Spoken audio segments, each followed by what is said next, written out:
अस्सलाम वालेकुम वरहमतुल्लाहि वबरकातुहू। रब्बि इश्रह ली सदरी व यस्सिर ली अमरी वाहलुल उक़दतम मिन लिसानी यफ़क़हू क़ौली। आज हम बात करेंगे डिप्रेशन के बारे में, एंग्ज़ाइटी के बारे में।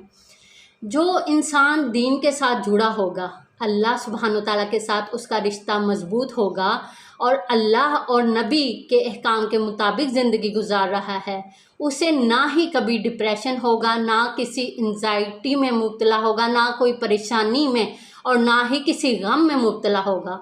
सोचिए और जान लें कि इस दुनिया में आपकी मर्ज़ी नहीं चलनी, अल्लाह सुब्हानो ताला की मर्ज़ी चलेगी और उसकी रज़ा में राज़ी हो जाओ। जब हम इस बात को तस्लीम कर लेंगे कि ये दुनिया की ज़िंदगी आर्जी है, असल ज़िंदगी मरने के बाद शुरू होनी है। बहुत थोड़े वक़्त के लिए हम दुनिया में आए हैं, सिर्फ़ नेकियां कमाने के लिए, और इन नेकियों से जन्नत में महल खरीद सकते हैं, सुकून और राहत की ज़िंदगी गुजारेंगे जो हमेशा हमेशा की ज़िंदगी है, बहुत लंबी, कभी ना ख़त्म होने वाली। ना ही उधर मौत आएगी, ना ही कोई फ़िक्र फाका होगा। उस हमेशा कायम रहने वाली ज़िंदगी के लिए हम इस दुनिया के बाज़ार में भेजे गए हैं, नेकियां खरीदने के लिए, जो हमारी जमा पूंजी होगी, जिसका कल हमें फ़ायदा होगा।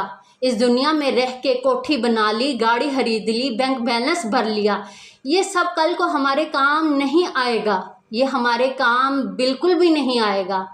हमारे काम वो आएगा जो हम सदका कर रहे हैं, खैरात कर रहे हैं, ज़ुकात दे रहे हैं, नेकियां कमा रहे हैं, और ऊपर अल्लाह के पास जो बैंक है वहाँ जमा करेंगे।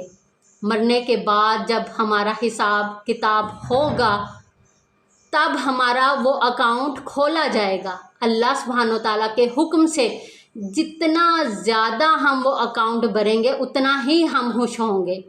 तो ये सब कुछ जहन में रख के ज़िंदगी गुजारेंगे तो इंशाअल्लाह ना ही कभी डिप्रेशन होगा, ना ही कभी एंग्ज़ाइटी के मरीज़ बनेंगे, ना कोई परेशानी और दुख को में मुब्तला होकर ज़िंदगी से मायूस होंगे। अल्लाह सुब्हानो ताला हमें अपने नेक और महबूब बंदों में शुमार फरमाए। आमीन सुम्मा आमीन। आज के लिए इतना ही। जज़ाकल्लाह खैर।